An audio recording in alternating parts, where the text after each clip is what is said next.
Martín Lutero se enfrentó a esta epístola, que él la llamó la epístola de paja. ¿Por qué razón? Este hombre, siendo monje, pasó muchísimos años procurando justificarse delante de Dios por medio del flagelo, por medio de martirizar su propio cuerpo, intentando de alguna manera alcanzar la salvación por sus propios méritos. Y sin embargo, él se daba cuenta que nunca conseguía alcanzar esa perfección para poder enfrentarse con Dios. Hasta que un día, leyendo y estudiando, y luego que él era un profesor de la Biblia, estudiando la epístola a los Romanos, encontró ese versículo que iluminó su mente y encontró descanso. El justo por la fe vivirá. Y en ese momento, Martín Lutero descansó de toda esa agonía por encontrar la salvación por méritos propios. Y claro, al leer la epístola de Santiago, él pensó que eso era paja, porque él había intentado por todos los medios precisamente lo que Santiago está diciendo y nunca lo había alcanzado. Pero realmente, posiblemente lo que ocurrió con Martín Lutero es que no comprendió los enfoques de cada uno de los escritores bíblicos. Por un lado, el apóstol Pablo y por el otro, Santiago. Ambos coinciden en una realidad, y es que la fe debe de justificarse por medio de obras. Pablo tiene el enfoque de la justificación desde la perspectiva de Dios. Nosotros no necesitamos hacer obras para justificarnos delante de Dios, porque Dios conoce perfectamente nuestros corazones. No le podemos engañar. Por muchas obras que hagamos, no vamos a poder engañar a Dios, porque Dios conoce las intenciones, los motivos por los cuales actuamos de una manera o de otra. Santiago, y sin embargo, luego el apóstol Pablo, teniendo los primeros 11 capítulos que habla de teología pura y de la justificación por la fe en Jesucristo, a partir del capítulo 12 se vuelve muy práctico. Se vuelve tan práctico como el propio apóstol Santiago. O sea que los dos al final coinciden en lo mismo. Y es que luego tenemos que justificarnos delante de los hombres. Los hombres tienen que ver qué ha significado Jesucristo en tu propia vida. ¿Qué cambios ha marcado Jesucristo en tu propia vida? Y esa es la realidad que los demás quieren ver en nosotros. Porque nosotros muchas veces decimos que Jesucristo ha cambiado nuestras vidas. Y esas personas quieren ver si realmente ha habido ese cambio del cual nosotros estamos expresándonos. Y en estos versículos que acabamos de leer, el apóstol Santiago nos coloca en una disyuntiva. Hace unos días fui a visitar a un hermano que está enfermo y coincidió que había otro creyente allí con él que también estaba visitando. De manera que coincidimos los dos en la visita a este hermano. Llegó un momento en que los dos estaban hablando y uno estaba aquí y el otro estaba aquí. Y yo era el triángulo de las Bermudas. Yo miraba a uno, miraba al otro, miraba a uno, miraba al otro, intentando seguir lo que cada uno decía. Porque los dos se pasaron un buen rato hablando al mismo tiempo. Ninguno escuchaba al otro. Los dos hablando y yo allí, a ver tratando de coger lo que el uno decía y lo que el otro decía, mirando para un lado y mirando para el otro. Digo, me está mareando. Aquí Santiago comienza diciéndonos un consejo muy práctico. Que seamos pronto para oír. Estamos tan cargados, tenemos tantas cosas, tenemos tantas vivencias, tantas experiencias. Los mayores solemos tener un tópico, ¿verdad? Y son las medicinas. Son las medicinas, los dolores, que me duele aquí, que me duele allá. Los más jóvenes, cómo funcionar con el TikTok, cómo funcionar con las mensajerías. Tienen otra problemática, tienen otra visión de la vida. De manera que ellos no son tardos para hablar, porque realmente es que no hablan, solo los dedos los tienen de elástico, de la capacidad que tienen tan activa. Seamos pronto para oír, tardo para hablar, tardo para airarse. Porque la ira del hombre no obra la justicia de Dios. El apóstol Pablo también habla acerca de la ira. Aquí dice que no nos airemos. Santiago dice que no nos airemos, que seamos tardos para airarnos. El apóstol Pablo da la posibilidad, la opción de podernos airar. Dice, airaos, pero no pequéis. Cosa difícil, ¿verdad? Cosa difícil eso. Airaos, pero no pequéis. Ahora, entonces, podemos ver que puede haber una doble justicia. Una que tiene que ver con la ira que no es justa y con una ira que sí es justa. Porque no podemos ir por la vida sin airarnos de vez en cuando. No podemos llegar a ser asesinos silenciosos, porque tragamos todo lo que los demás hacen y dicen. De vez en cuando también hay que mostrar un poquito de sangre en las venas. No es cuestión de airarnos por los actos que cometen contra nosotros, que posiblemente es ahí donde más nos airamos, sino airarnos cuando las acciones son contra los demás. Jesucristo decía, aprended de mí que soy manso y humilde de corazón.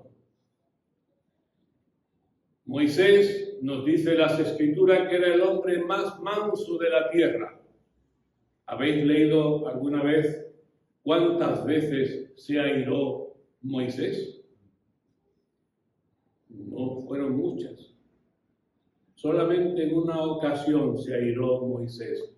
Y esa ocasión fue la que no le permitió entrar en la tierra prometida. Pero él se airó en otras ocasiones. Porque os acordáis cuando bajó del monte, cogió las tablas y las arrojó contra el becerro. Pero cuando la cosa era contra él lo que iba era enseguida a Dios a exponer su caso delante de Dios, en lugar de airarse con su pueblo. Y cuando Dios le dijo, voy a destruir a este pueblo y a ti te voy a hacer grande, y él decía, no, Señor, acaba conmigo antes. Eso es ser manso. Manso. Algunos dicen, ser manso, no menso. La cosa, hermanos, es que ser manso, como nos dice el versículo 21, la mansedumbre, tiene que ver con un animal domesticado. Un animal que tiene toda su fuerza, todo su ímpetu, como un caballo. ¿No? Hace poquito veíamos un reportaje en televisión acerca de los caballos salvajes en Galicia, que van y de qué manera los van acorralando y metiéndolos en un lugar seguro para luego cortarle las crines. Son caballos salvajes y hay que domesticarlos algunos. Tienen toda la fuerza, pero bajo control. La mansedumbre tiene que ver con eso. Es fuerza, brío bajo control.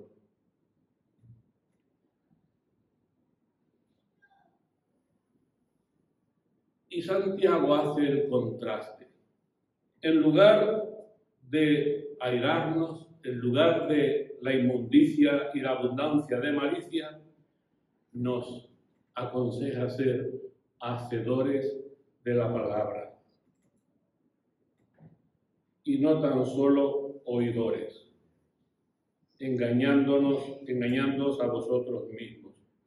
Durante la primera guerra de Silesia, hubieron 3 guerras de Silesia, cuando el rey Federico, prusiano, quería invadir Austria, impuso una rigurosa orden de no encender fuegos ni velas en el campamento después de cierta hora, bajo pena de muerte. Inspeccionando el campamento, él salió para inspeccionar el campamento a ver si sus órdenes se estaban llevando a cabo. Encontró a un capitán llamado Sietern sellando una carta para su amada esposa. Al cuestionarlo, Sietern se arrodilló pidiendo perdón por haber desobedecido. En lugar de castigarlo de manera inmediata, el rey decidió dictarle algunas palabras, que las añadiera a la carta que le iba a enviar a su esposa. Y lo que él añadió a la carta era: mañana moriré en el cadalso. Sietern, cumpliendo con las instrucciones del rey, escribió la sentencia y fue ejecutado al día siguiente. Me pregunto cuántos somos como Sietern, que conocen las órdenes y la ley, pero no la obedecen. Santiago menciona a quienes escuchan sin cumplir. Él nos amonesta a ser hacedores de la palabra y no tan solamente oidores. Santiago quiere enfatizar algo que es muy importante: la obediencia. Y el tiempo del verbo en griego llama la atención sobre una acción repetida. No es una cosa que hagamos, por ejemplo, ahora mismo aquí, en ese tiempo, y cuando salgamos nos olvidamos. No, es una acción continua. Es ser hacedores continuamente de la palabra. Es como, parafraseando la frase de Santiago: haced de la obediencia vuestra forma de vida y convertirla en un hábito. Todos sabemos lo importante que es la obediencia en un modo de vida. Cuando Saúl afirmó que había tomado el botín de los amalecitas, ¿os acordáis de esa situación histórica? Él tomó el botín y dijo que lo quería ofrecer a Dios como sacrificio. No acabó con el botín, sino que lo quería ofrecer a Dios en sacrificio, en contra de las instrucciones de Dios. Samuel fue a verlo y le dijo estas palabras: ¿y crees que al Señor le gustan tus holocaustos y ofrendas más que la obediencia a sus palabras?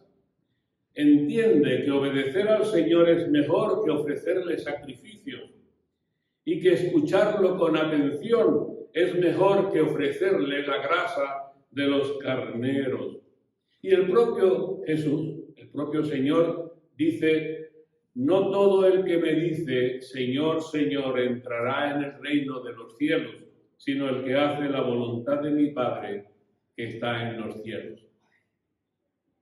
Francisco de Asís llevó a un par de monjes novicios al jardín para plantar coles. Comenzó colocando las verduras al revés, con las raíces hacia arriba. Uno de los novicios se atrevió a corregirle, sugiriendo la forma correcta de plantar las coles. Francisco interrumpió al joven, diciéndole que no era apto para su orden, despidiéndolo. Su intención era demostrar a los novicios la importancia de la obediencia. Debemos escuchar la palabra.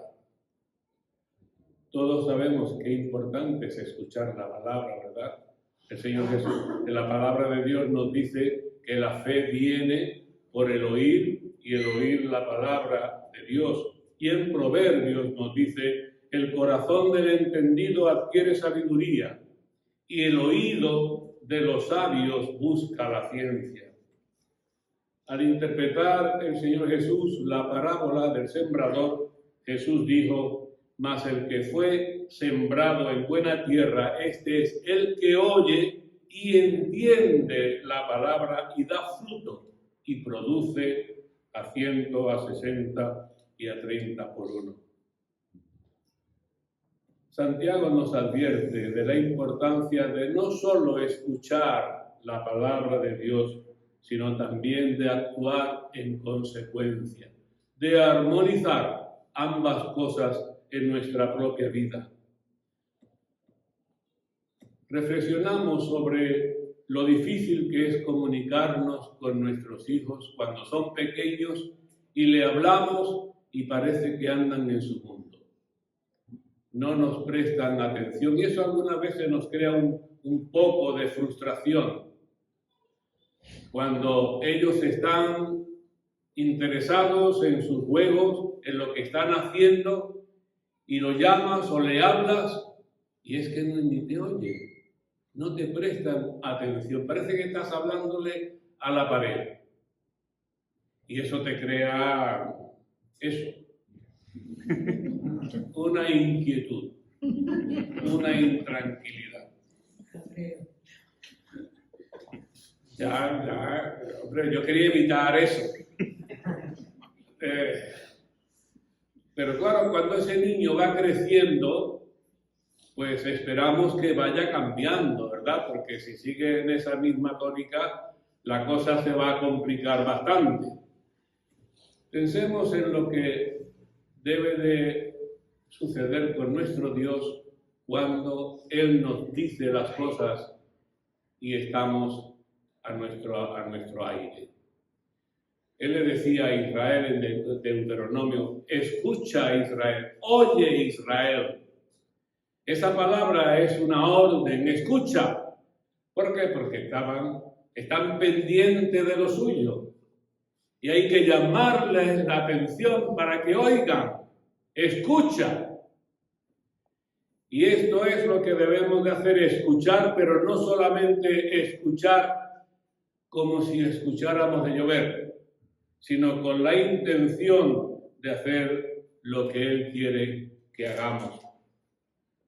Una persona así es como alguien que se mira en un espejo. Claro, cuando hablamos de espejo y vemos los espejos que nosotros tenemos hoy, pues no son lo mismo. Yo me acuerdo cuando haciendo el servicio militar me entregaron a mí un espejo, pero que no era un espejo, que era un trozo de metal. Y entonces en ese trozo de metal me tenía que mirar. Y era bastante complicado poderse ver en ese espejo. Porque los espejos eran bronce, para el que tenía dinero, pues era de bronce corintio. Un bronce bastante caro y bien bruñido.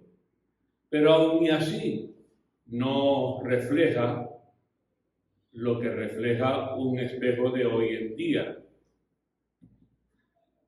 Y el apóstol Santiago está hablando a aquel que se mira en ese tipo de espejo y que aún mirándose en las Escrituras, sin embargo, no le hace caso a lo que las Escrituras le enseñan. O también aquel otro que posiblemente no tenga un espejo de tanta calidad como el de adinerado, ese no pasa tanto tiempo mirándose en el espejo porque no se va a ver como él quiere. Los otros sí, porque se miran delante y se arreglan, ¿no? El adinerado. El que no puede tendrá un espejo de menos calidad. Este se va rápidamente sin verse realmente cómo es y olvidándose de su apariencia. Muchos conocen lo que las Escrituras enseñan sobre la importancia de reunirse con los santos y sobre temas como el uso adecuado de la lengua, ¿verdad? Que sabemos perfectamente lo que luego más adelante se va a hablar de ese tema, no lo quiero adelantar, que habla de la lengua.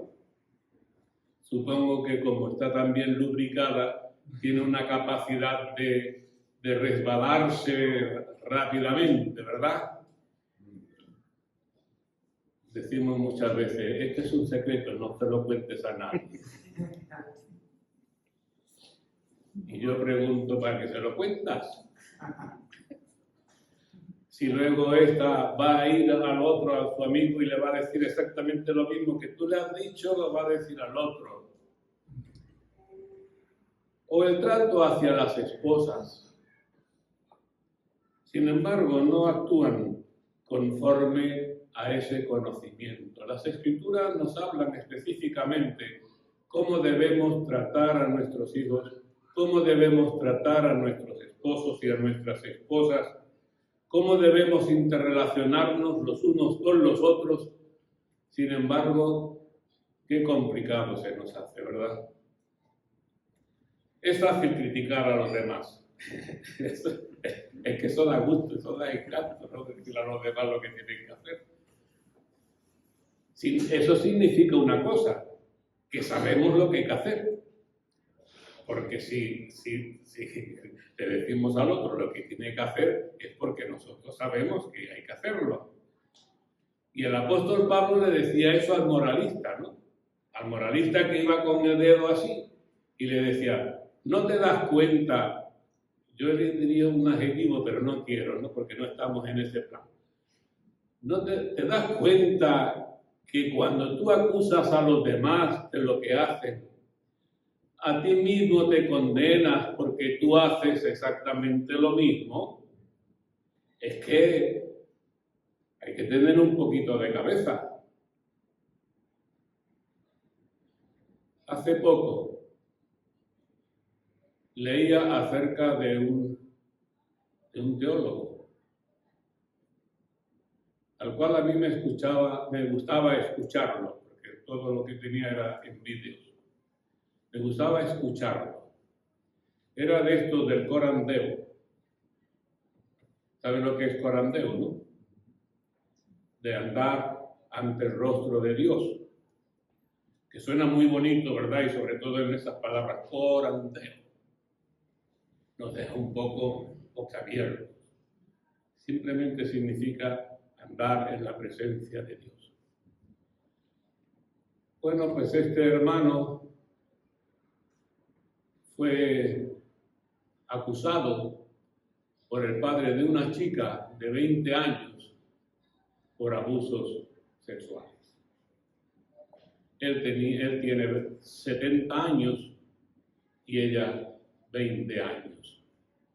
Sin embargo, cuando escuchas sus mensajes, tú ves cómo el dedo lo tiene bien afilado. La cuestión es que sabemos cómo debemos de vivir, pero qué difícil se hace practicarlo. ¿Realmente escuchamos y obedecemos lo que sabemos?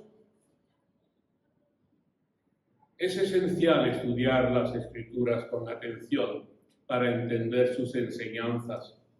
El término griego atentamente sugiere un examen minucioso, es colocarse y ver qué es lo que dice la palabra de Dios.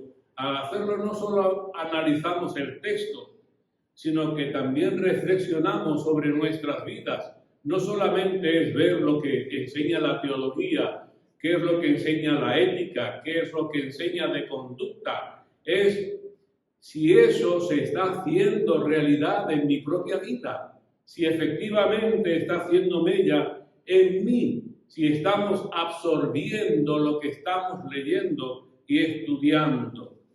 El salmista preguntó, ¿cómo puede el joven mantener su conducta pura?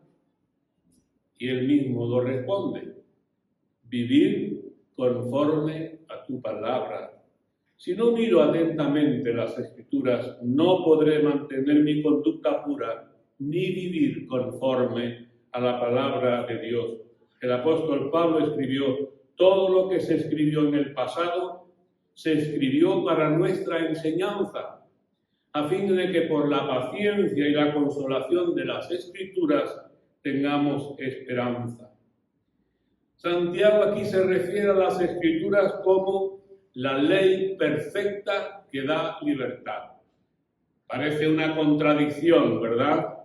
La ley que da libertad. La ley no da nunca libertad. La ley la quita. Sin embargo, en este caso es cierto. La perfecta ley que da libertad.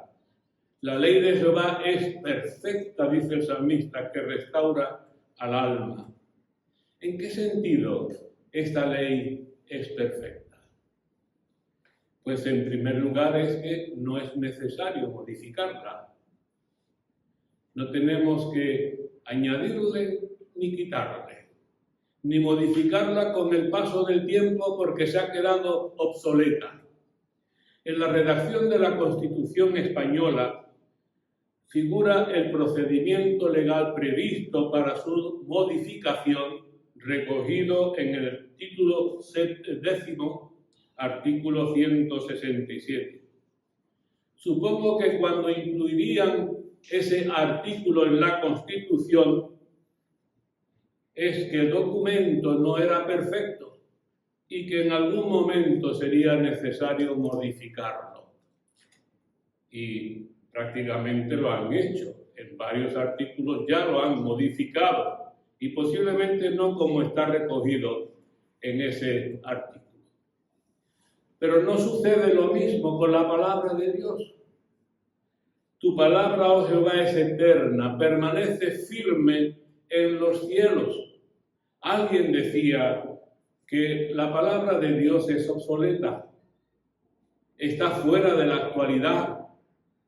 Y alguien le respondió, es que el ser humano también es obsoleto, es antiguo. Seguimos siendo exactamente lo mismo que eran nuestros primeros padres. Y seguimos haciendo exactamente lo mismo. El ser humano no ha cambiado. Es cierto, ha mejorado en cuanto a técnica, en cuanto a ingeniería, en cuanto a capacidades, pero él como ser humano no hemos cambiado mucho del ser humano antiguo. Seguimos siendo avariciosos, seguimos siendo ególatras.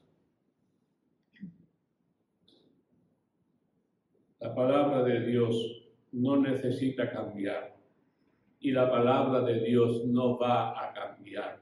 Somos nosotros los que tenemos que cambiar y ajustarnos a lo que la palabra de Dios enseña. No es coger la palabra de Dios y retorcerla para que diga lo que yo quiero que diga, sino aceptar lo que dice y ajustar mi vida a esa enseñanza. No es cambiarla, es dejarnos que ella nos cambie por el poder del Espíritu Santo en nuestra vida. La ley nos dice perfectamente lo que Dios espera de nosotros. Su divino poder nos ha concedido todas las cosas que pertenecen a la vida y a la piedad. La ley representada en las Escrituras es fundamental para entender cómo agradar a Dios, ya que contiene toda la guía necesaria. Nos ufanamos como bautistas de que la Biblia, la palabra de Dios, es la regla de fe o la norma de fe y conducta. Sin embargo, estamos llegando a tiempos donde queremos cambiarla, quitar lo que no nos interesa y añadir lo que queramos nosotros. Incluso a veces los mensajes intentamos agradar el oído de los que nos escuchan, más que agradar a nuestro Dios, que es quien dice cómo debemos actuar. Y para eso quitamos incluso versículos y términos que pueden escandalizar al que escucha.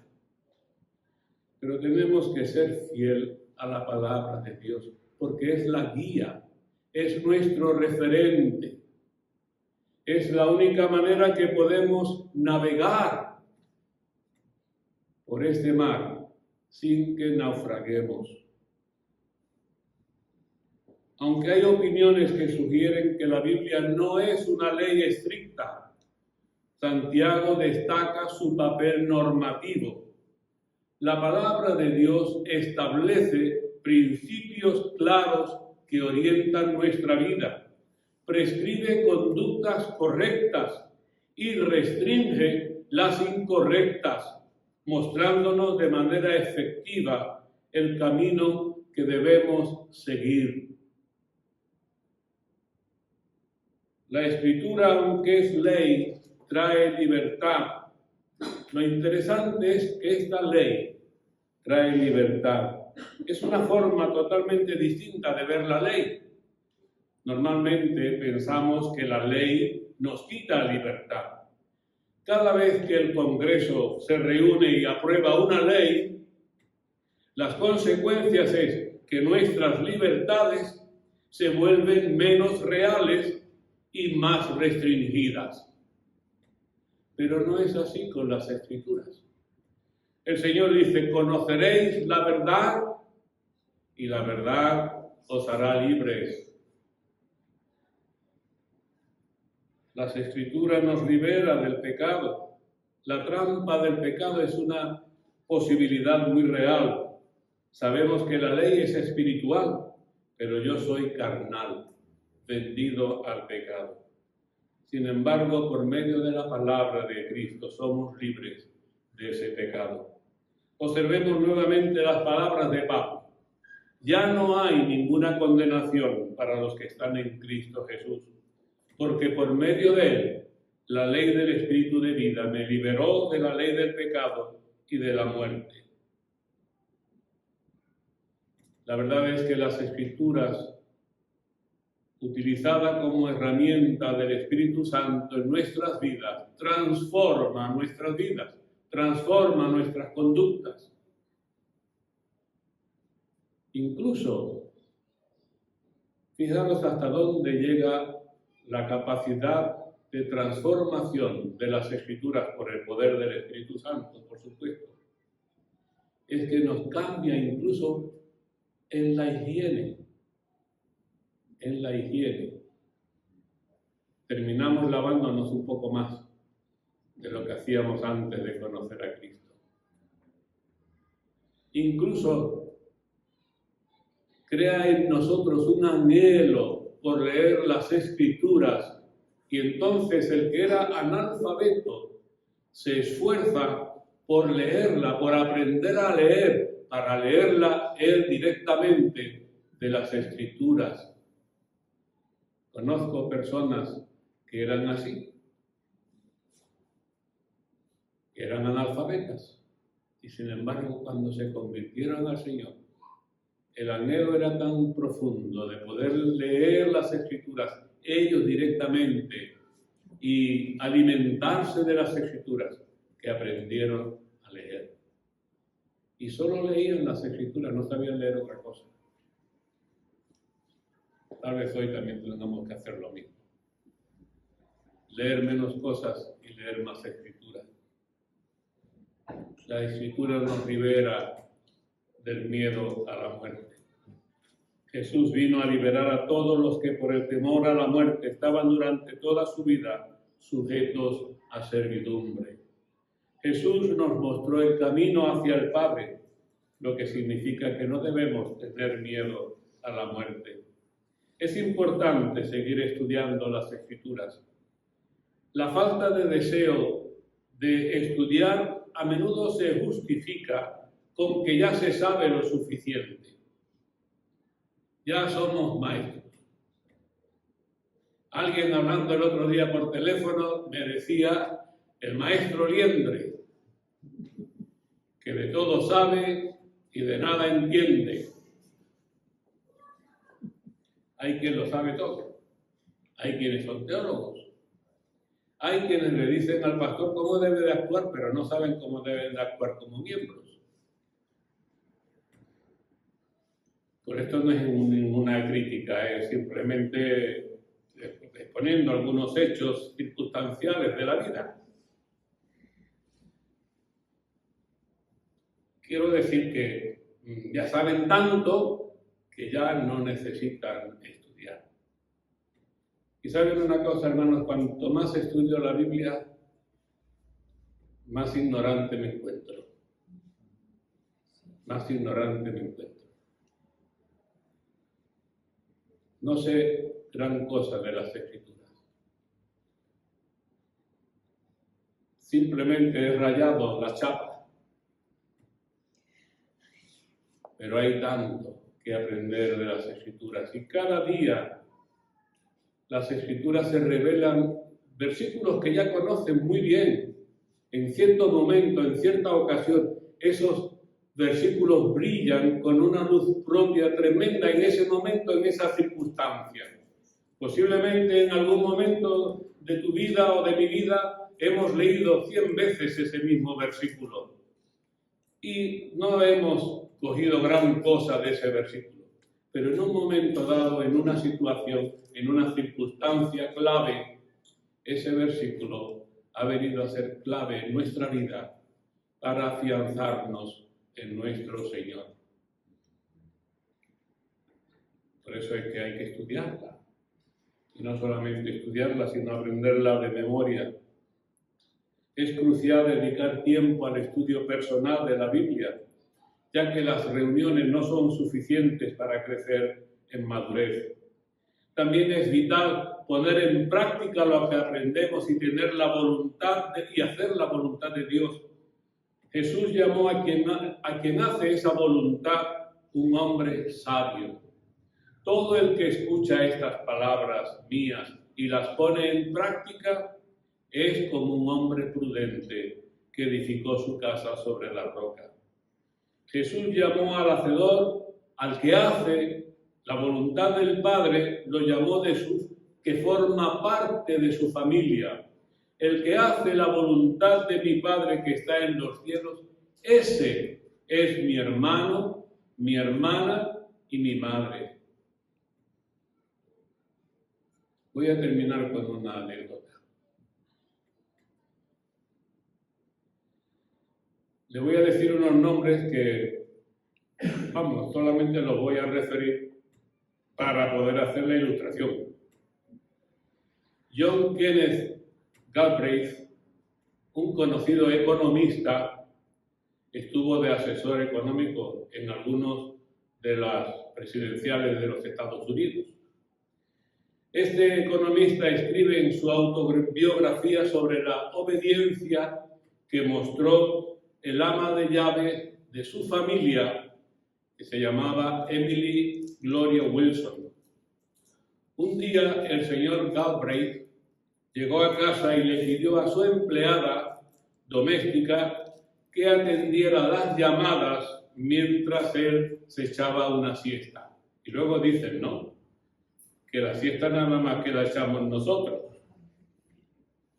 Pues mira, poco después sonó el teléfono. La voz en el teléfono dijo: llame a Ken Galbraith, soy Lyndon Johnson. ¿Sabéis quién fue este señor, no? La señora Wilson dijo: está durmiendo, señor presidente. Dijo que no lo molestáramos. Bueno, despiértelo. Quiero hablar con él. Soy el presidente de los Estados Unidos. Cualquier cosa. Me vienen a la mente algunas cosas. La señora Wilson respondió: no, señor presidente. Trabajo para él, no para usted. Toma. Eso le debían decir a este que está ahora. Cuando Galbraith finalmente se despertó y llamó al presidente, este le dijo, el presidente le dijo a Galbraith, cuando lo llamó después de despertarse de la siesta: dígale a esa mujer que la quiero aquí en la Casa Blanca. ¿Hasta qué punto nos tomamos en serio los mandatos de Dios? ¿Los consideramos absolutos? Es decir, que vamos a hacer lo que Él dice, pase lo que pase, como hizo la señora Wilson con las instrucciones del doctor Galbraith. Decían antes que la ley no se puede modificar porque es perfecta. Y tenemos que seguir las instrucciones, pero no solo como individuos, sino también como iglesia. Porque algunas veces, con esto de la soberanía de la iglesia, anulamos los mandatos de Dios. Fijaros, cuando vamos a elegir un diácono, las Escrituras nos dicen claramente cuáles son las cualidades que debe de brillar en esa persona que va a ser elegida para esa función. ¿Os acordáis cuáles serán las cualidades? Sin embargo, como iglesia, ¿nombramos a las personas siguiendo esas instrucciones?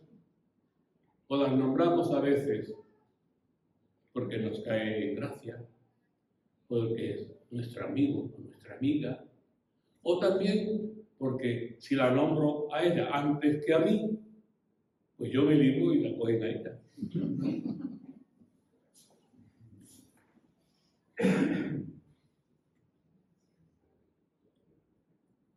No tenemos esa soberanía.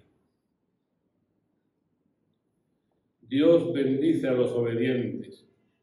¿Qué bendición será cuando estemos ante el tribunal de Cristo y le oigamos decir: venid benditos de mi Padre, heredad el reino preparado para vosotros desde la creación del mundo? Dios quiera que nuestra obediencia a la voluntad del Padre le dé a Jesús motivo para llamarnos bienaventurados y darnos parte en ese reino. Oremos.